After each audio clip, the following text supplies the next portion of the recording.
Here is the question I'd like you to ask yourself.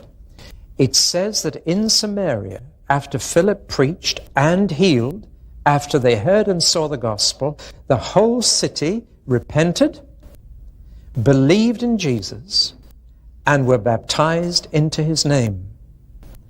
But as yet, none of them had received the Spirit. Now here's the question, which I'll guarantee most of you have never asked. How did anyone know they hadn't received the Spirit? Now, if you think that question through, the whole of the New Testament will open up for you in a different way.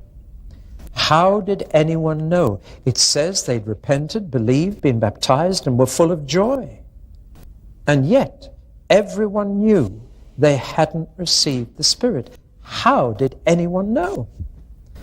And there's only one possible answer.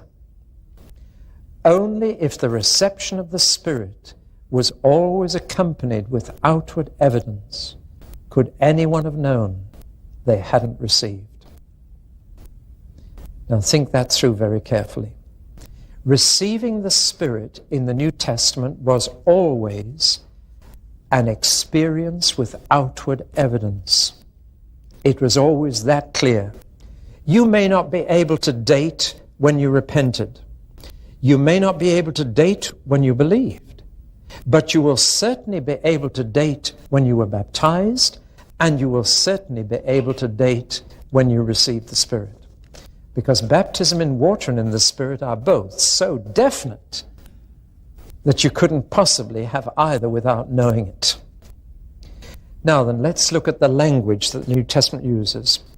By the way, receiving the Spirit is never in the Bible confused with water baptism. It never happened to a person in their water baptism.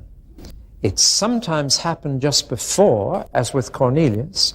More often it happened after their baptism, as with most of the others.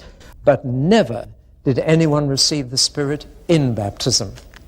Even Jesus himself, the Holy Spirit like a dove, came on him after his baptism and as he was praying.